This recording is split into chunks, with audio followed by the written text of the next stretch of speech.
क्या आपको इंग्लिश बोलने में प्रॉब्लम होती है या फिर आप इंग्लिश सेंटेंसेस नहीं बना पाते और आप सोचते हैं कि मैं कैसे सीखूं, मैं कैसे बोलूं?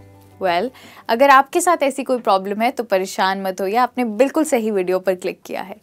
आज हम सीखेंगे कि हम इंग्लिश में रोज़ अपनी डेली लैंग्वेज में कौन सी फ्रेजेस यूज़ कर पाएंगे। जी, इन फ्रेजेस को हम कहते हैं फ्रीक्वेंटली यूज्ड फ्रेजेस। ये वो फ्रेजेस होती हैं जो हम रोज़ बोल कर अपनी डेली लाइफ में बात कर पाएंगे।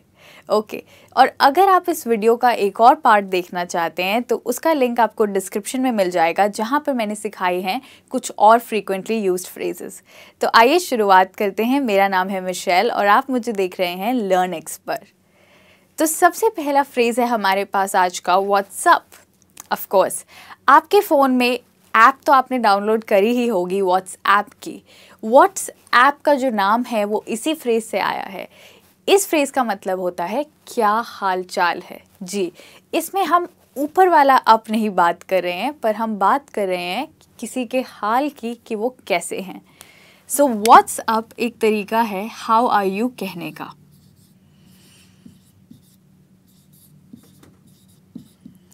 तो अगली बारी जब आप किसी से हाउ आर यू कहने वाले हैं, स्पेशली अपने किसी फ्रेंड से, तो आप व्हाट्सअप कह सकते हैं।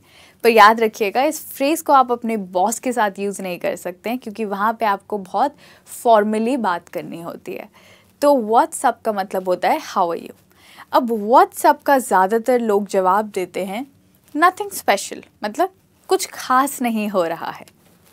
नथिंग स्पेशल का मतलब है कुछ खास नहीं।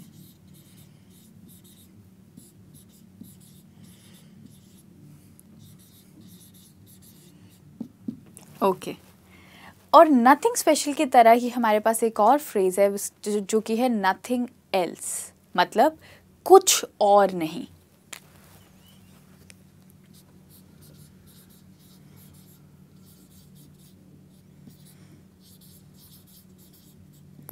तो अगर आप खाना खा रहे हैं और कोई आपसे पूछता है कि कुछ और लोगे क्या, do you want something else, तो उसका जवाब आप देंगे नथिंग एल्स, बस कुछ और नहीं। तो बस की जगह आप कह सकते हैं nothing else. Okay, next phrase है इट्स टू मच। अगर आप खाना खा रहे हैं और आपने ऑलरेडी बहुत ज़्यादा खा लिया है तो आप कह सकते हैं इट्स टू मच, मतलब बहुत ज़्यादा है।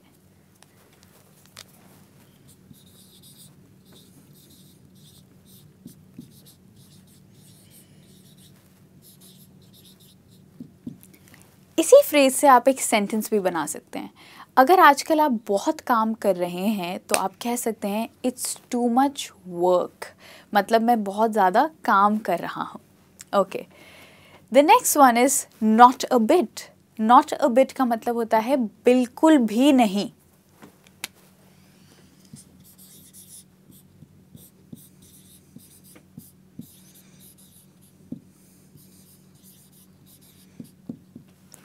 तो अगर आपसे कोई पूछता है क्या तुम मुझसे गुस्सा हो, are you angry with me, और आपको जवाब देना है नहीं, बिल्कुल भी नहीं, तो आप कहेंगे नो, नॉट अ बिट।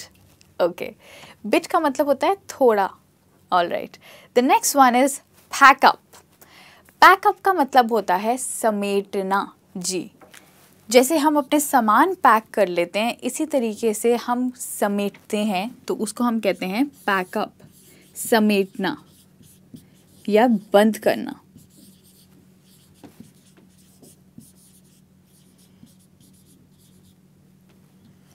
तो आप अगर ऑफिस में हैं और आपकी छुट्टी का टाइम हो गया है तो आप अपने कॉलीग्स को जो आपके साथ काम कर रहे हैं कह सकते हैं चलो चलें, come on let's pack up, मतलब चलो बंद करें, सब समेटें और घर चलें। Okay, the next one is rest assured. Rest assured को हम बहुत कॉमनली यूज़ करते हैं जब हम किसी को कहना चाहते हैं विश्वास रखो, ओके, या फिर धैर्य रखो।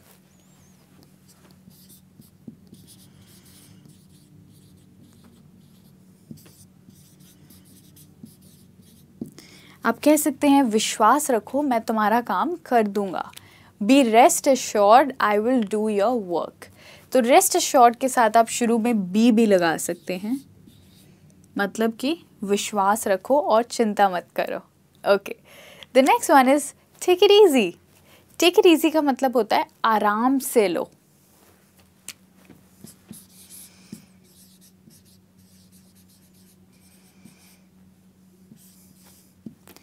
तो कई बारी एग्ज़ाम से पहले हमारे फ्रेंड्स बहुत परेशान हो जाते हैं। अभी जैसे मुझे मेरी रिसेंटली एक फ्रेंड ने मुझे कॉल किया और उसने मुझे कहा, अरे मैं बहुत परेशान हूँ, मेरा एग्ज़ाम है कल, and like that she was very worried.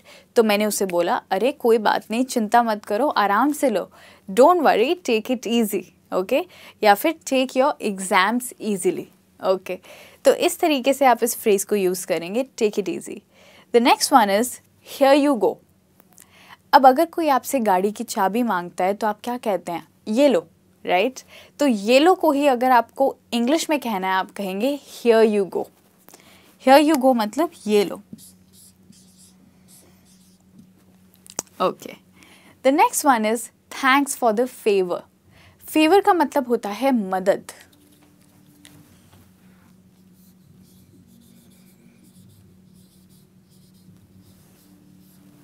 और थैंक्स का मतलब तो हमें पता ही है, तो थैंक्स फॉर द फेवर का मतलब होता है मदद के लिए धन्यवाद। तो अगर कोई आपकी मदद कर रहा है तो आप कहेंगे थैंक्स फॉर द फेवर और thank you for the favour. The next one is that's enough. That's enough का मतलब होता है बस काफ़ी है।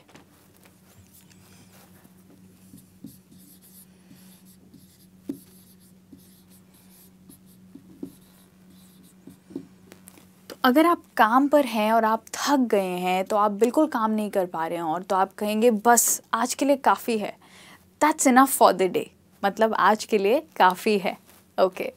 दैट्स इनफ के साथ आप बोल सकते हैं that's enough for the day.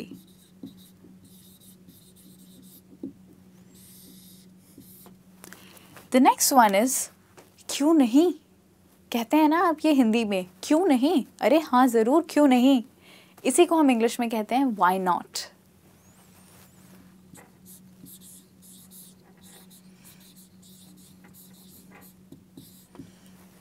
अब ज़रा सोचिए, अगर आपके फ्रेंड आपसे लिफ्ट मांग रहे हैं कि ज़रा तुम मुझे घर तक छोड़ दोगे, और आप कहेंगे अरे हाँ क्यों नहीं, उसी को आप इंग्लिश में कहेंगे why not, sure, okay. The next one is yes by all means. Yes by all means का मतलब होता है हाँ किसी भी हाल में, किसी भी हाल में।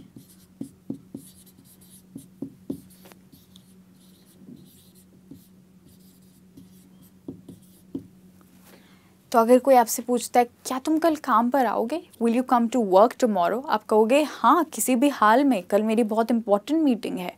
Yes by all means tomorrow I have a very important meeting. तो किसी भी हाल में को आप कहेंगे yes by all means. The next one is how absurd. तो अगर कोई व्यक्ति बेकार की बात करता है, उसके लिए आप कहेंगे हाउ एब्सर्ड। इसका मतलब होता है कितनी बेकार की बात है।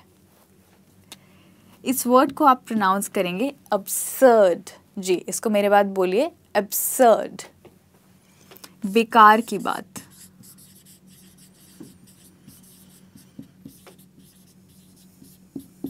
All right, the next one is what a pleasant surprise. क्या आपने कभी किसी को ये फ्रेज यूज़ करते हुए सुना है?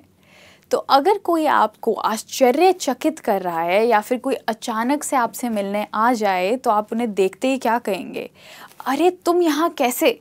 इसी को आप इंग्लिश में बोलेंगे व्हाट अ प्लेजेंट सरप्राइज, मतलब तुमने तो मुझे इतना अच्छा सरप्राइज दे दिया, ओके। प्लेजेंट का मतलब अच्छा, और सरप्राइज का मतलब होता है आश्चर्यचकित करना। The next one is watch out.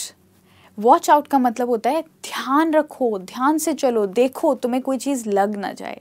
तो अगर कोई बंदा आपके सामने, कोई व्यक्ति रोड क्रॉस कर रहा है और आपको लग रहा है कि वो उन्हें कोई कार हिट करने वाली है, तो आप सडनली बोलेंगे वॉच आउट, मतलब ध्यान से चलो।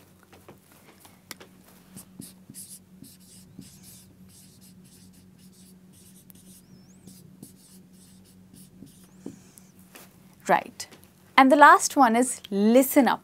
लिसन अप हम तब बोलते हैं जब हम किसी को कहना चाहते हैं कि वो हमारी बात सुने। इंस्टेड ऑफ आप कहें कि listen to me, it's better कि आप कहें लिसन अप, मतलब मेरी बात सुनो।